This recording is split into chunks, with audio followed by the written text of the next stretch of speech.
आज हम करेंगे अपने प्रबंध के सिद्धांत। जो प्रबंध के सिद्धांत दिए हैं हेनरी फ्यूल ने, इनको फ्यूल के सिद्धांत भी बोलते हैं या फिर प्रबंध के आधारभूत सिद्धांत भी। ठीक है, ये जो सिद्धांत है ये दिए हैं फ्यूल ने, हेनरी फ्यूल ने। हेनरी फ्यूल ने प्रबंध के हमें 14 सिद्धांत दिए हैं, जो हम चैप्टर अभी सिद्धांत करके आए थे कि वो सत्य है। ठीक है, वो आधारभूत सत्य है जो क्या करते हैं, हमें हमारा मार्गदर्शन करते हैं। ठीक है, हमारे विचारों का या हमारे कार्यों का मार्गदर्शन करते हैं, वो क्या थे, सिद्धांत। ठीक है, तो हेनरी फ्यूल ने हमें ऐसे 14 सिद्धांत बताए हैं जो प्रबंध में बहुत ही इम्पोर्टेंट रोल अदा करते हैं। इन 14 सिद्धांतों के द्वारा प्रबंध का कार्य और भी इजी हो जाता है और भी अच्छी प्रकार से हो पाता है। तो ये प्रबंध के 14 सिद्धांत जो फ्यूल ने दिए हैं उसके बारे में समझने से पहले फ्यूल के बारे में देखते हैं कि फ्यूल थे कौन। एक्चुअली में हेनरी फ्यूल जो थे वो थे फ्रांस के उद्योगपति।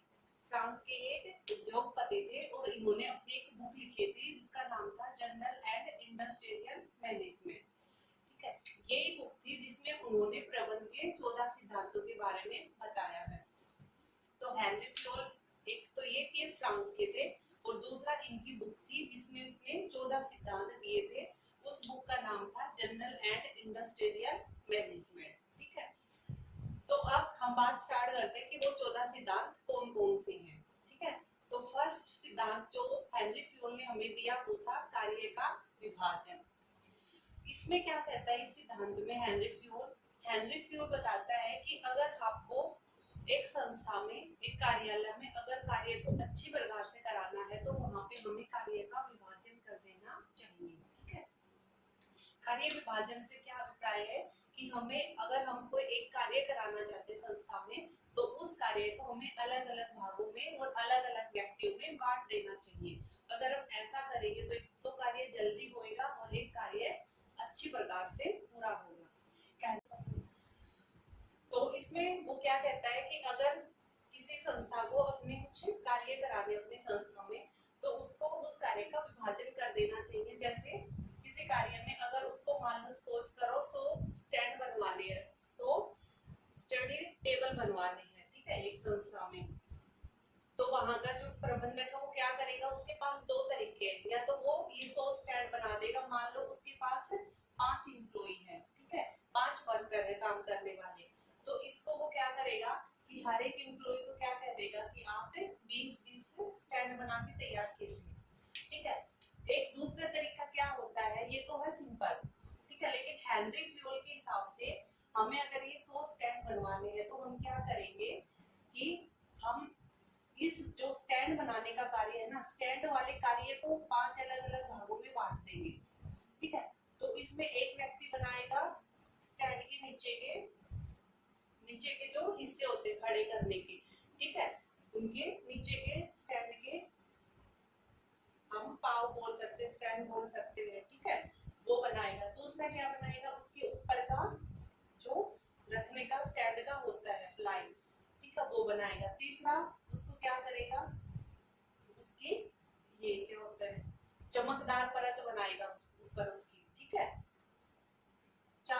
पांच नेक्स्ट उसका फोर्थ क्या करेगा, असेंबल करेगा, यानी कि हर एक हिस्से को इकट्ठा करेगा। एक ने नीचे के हिस्से बना के दे दिए, दूसरे ने ऊपर लाइन लगाई है, तीसरे ने उसको पेंट किया है। ठीक है, चौथे ने उसको असेंबल इकट्ठा कर दिया। ठीक है, और पांचवे ने उसको क्या कर दिया, फिनिशिंग की है। पांचवे ने उसकी पूरी फिनिशिंग कर दी। तो इस प्रकार से उसने क्या किया कि कार्य को भी 5 हिस्सों में बांट दिया। ठीक है, यानी कि अब जो फर्स्ट कार्य है जो उसके पाव बनाने के थे, ठीक है, स्टैंड बनाने का था उसका टेबल का, तो वो जो पहला व्यक्ति है वो पूरे 100 टेबलों के स्टैंड बनाएगा।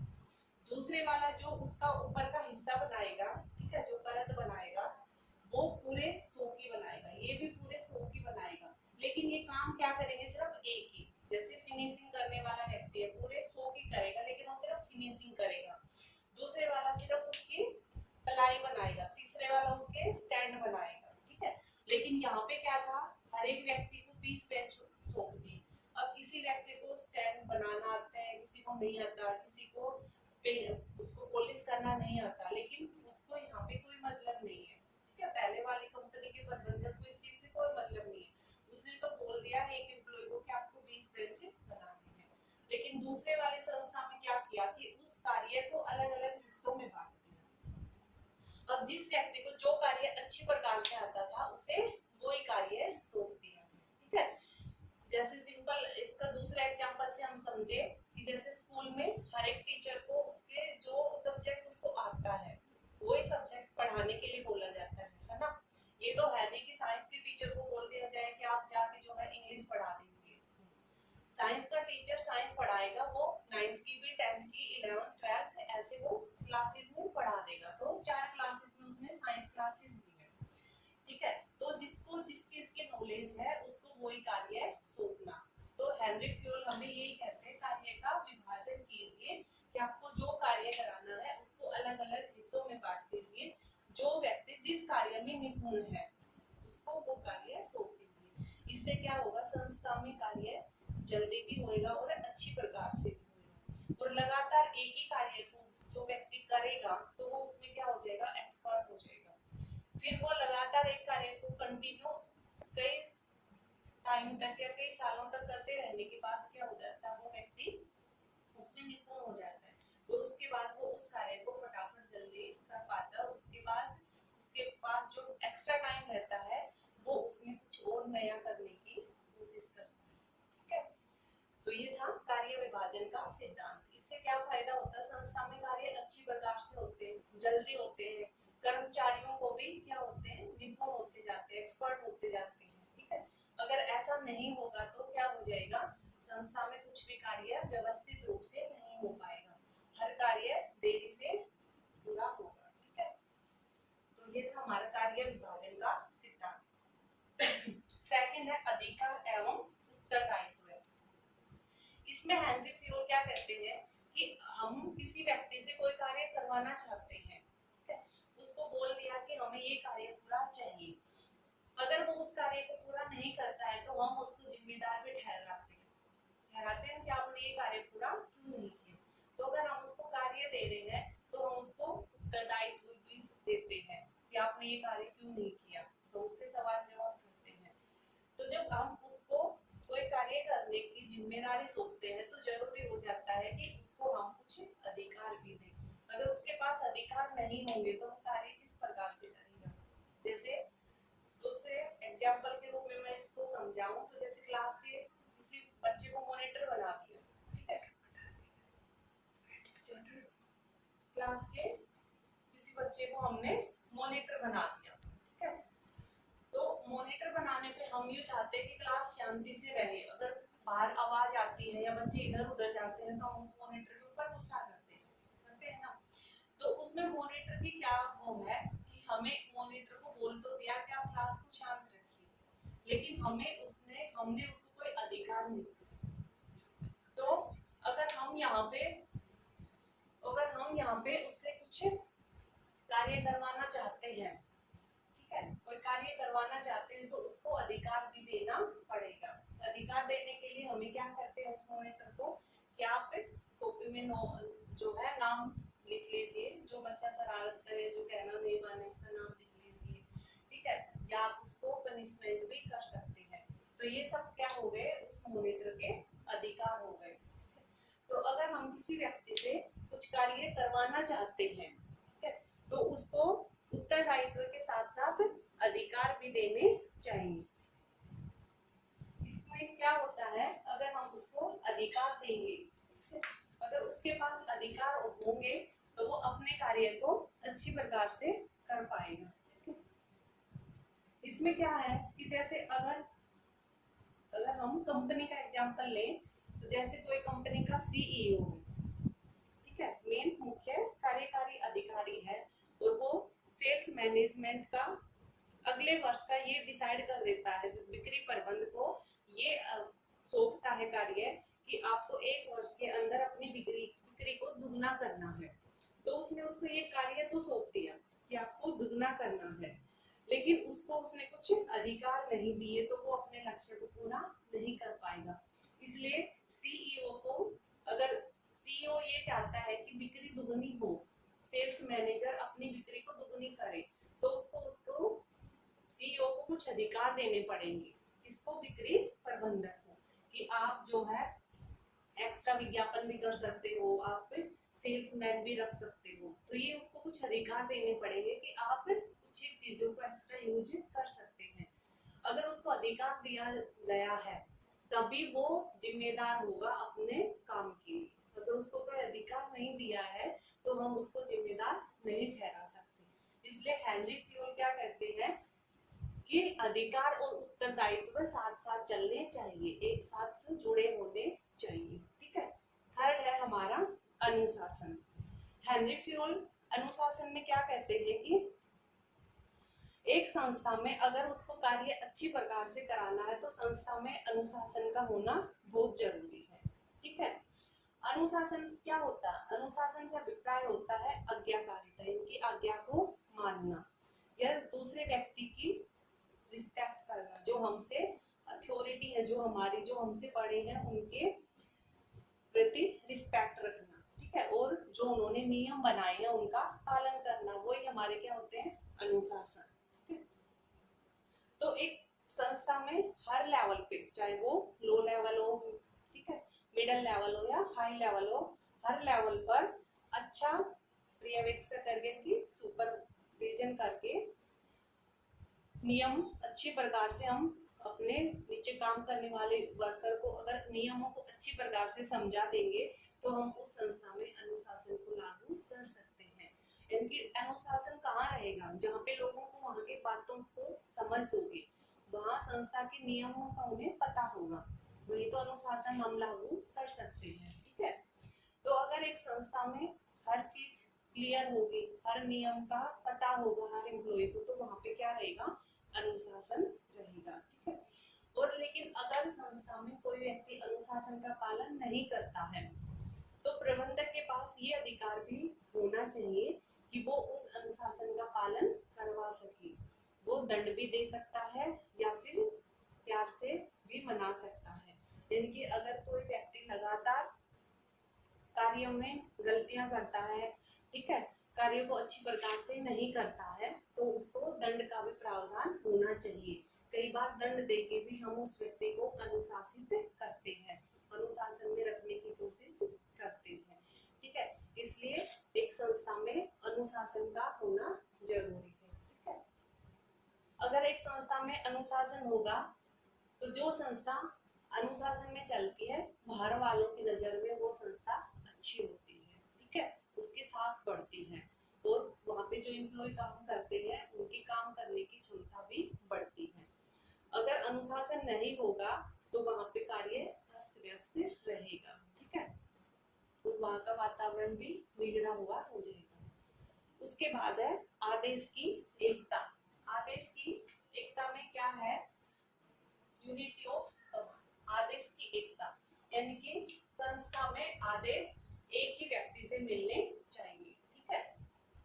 यानी कि संस्था में कार्य करने वाले कई एम्प्लॉय होते हैं, कई एम्प्लॉय होते हैं संस्था में काम करने वाले, तो वहाँ पे जो एम्प्लॉय है, वर्कर है, उनके ऊपर एक व्यक्ति होना चाहिए। ठीक है। आदेश की एकता, यानी कि आदेश एक व्यक्ति से मिलना चाहिए।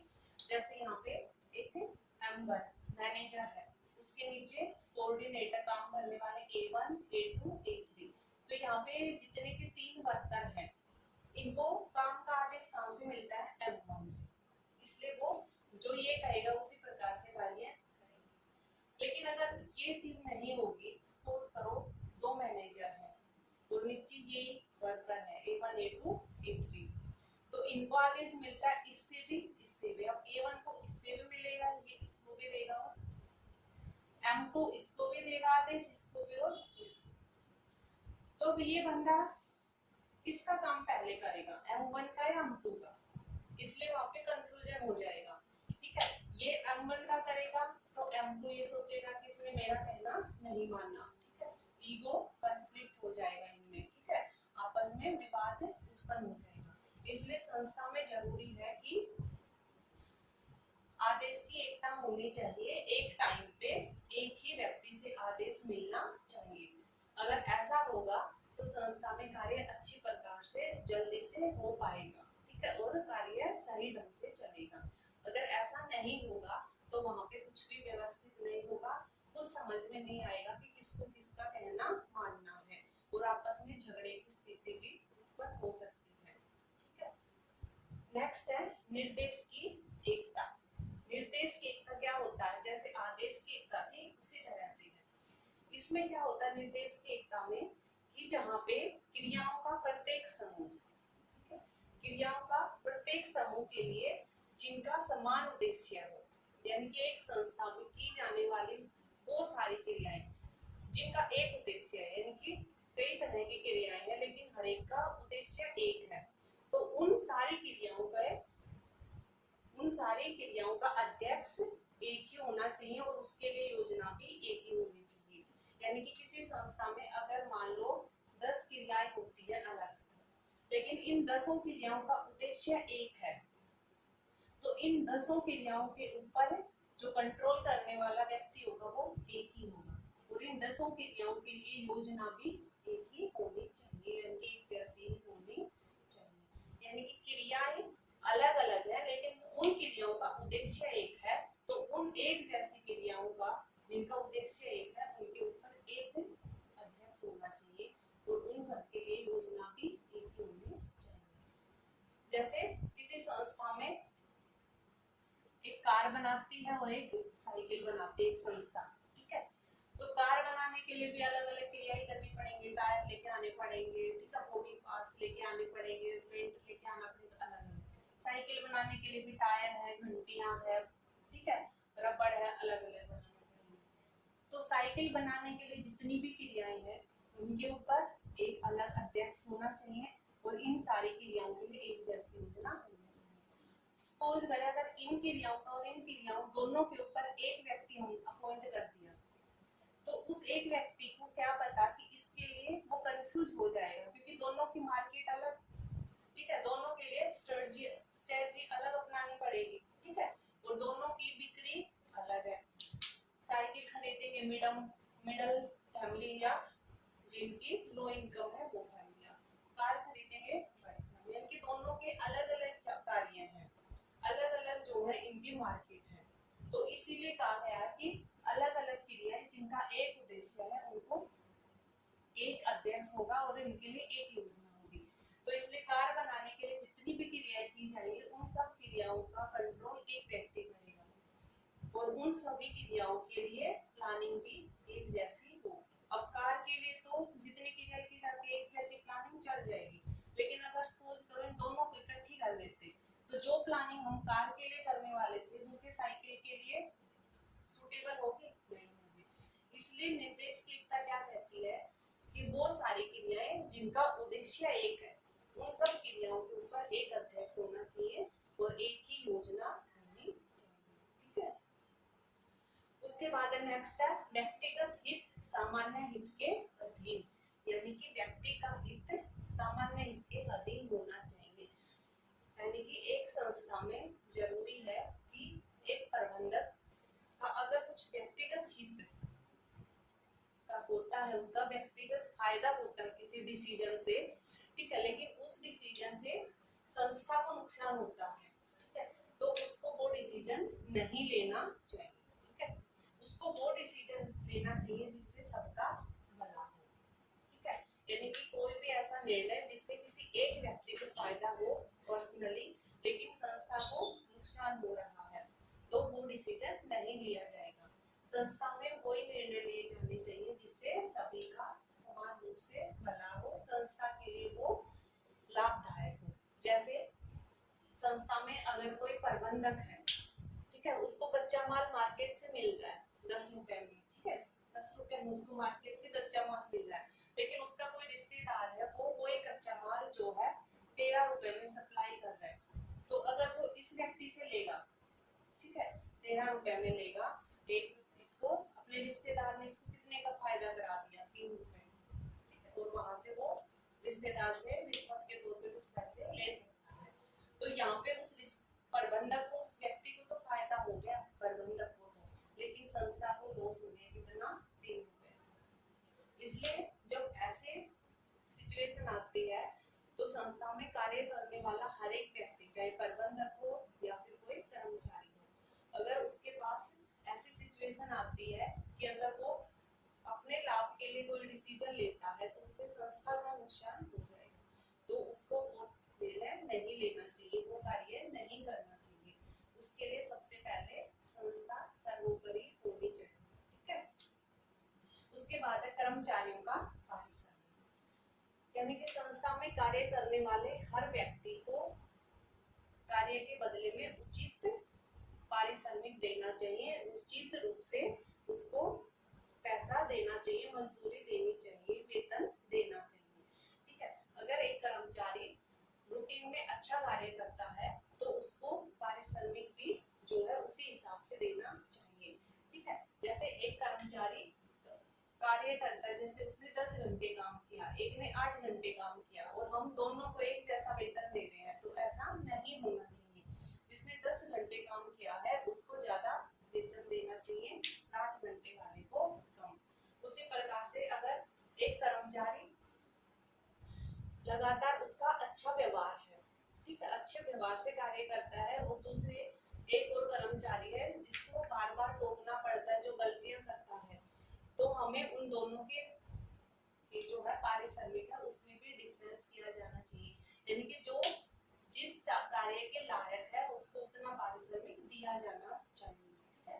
और इस पारिश्रमिक में क्या है कि टाइम टाइम पे उसको बढ़ाना भी चाहिए, क्योंकि जैसे जैसे महंगाई बढ़ती है वैसे वैसे उसका उसका जो है वेतन भी बढ़ना चाहिए। ठीक है। और अगर संस्था में लाभ ज्यादा हो रही है, ठीक है, लगातार हर साल संस्था लाभ कमा रही है, तो कर्मचारियों को बिना कहे संस्था का फर्ज बनता है कि वह उस लाभ में से कुछ हिस्सा कर्मचारियों को भी प्रोवाइड कराए।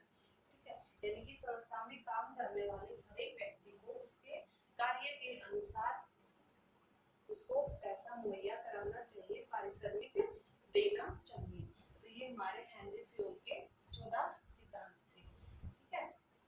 नेक्स्ट करेंगे नेक्स्ट क्लास में।